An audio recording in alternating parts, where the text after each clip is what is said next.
US president Donald ട്രംപിന്റെ ജോലിസ്ഥലമായ white ഹൗസിൽ നടന്ന പ്രാർത്ഥനാ ശുശ്രൂഷ വാർത്തകളിൽ ഇടം നേടുന്നു. ട്രംപിന്റെ ദീർഘകാല ആത്മീയ ഉപദേഷ്ടാവായ White House faith office senior adviser Paula വൈറ്റ്കെയിനിന്റെ നേതൃത്വത്തിൽ ക്രൈസ്തവ നേതാക്കൾ ബുധനാഴ്ച ട്രംപുമായി കൂടിക്കാഴ്ച നടത്തിയതിനു ശേഷം പ്രാർത്ഥന നടത്തുകയായിരുന്നു. പ്രസിഡന്റ് കസേരയിൽ ഇരിക്കുന്നതും ക്രൈസ്തവ നേതാക്കൾ സമീപത്തു നിന്ന് പ്രാർത്ഥിക്കുന്നതിന്റെയും ചിത്രങ്ങളും ദൃശ്യങ്ങളും ഇതിനോടകം തന്നെ വൈറലാണ്. നന്ദിയോടും വിനയത്തോടും കൂടി ഞങ്ങൾ പ്രസിഡന്റ് ട്രംപിനു വേണ്ടി പ്രാർത്ഥിക്കുന്നു. അങ്ങാണ് അദ്ദേഹത്തെ നിയോഗിച്ചത്. ഇതുപോലുള്ള ഒരു സമയത്തേക്ക് അങ്ങ് അദ്ദേഹത്തെ അഭിഷേകം ചെയ്തു.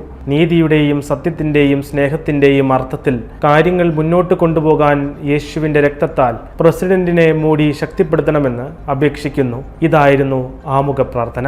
ഈ സമയം പ്രാർത്ഥനാ നിരതനായി കസേരയിൽ ഇരിക്കുന്ന ട്രംപിനെയും ദൃശ്യങ്ങളിൽ കാണാം.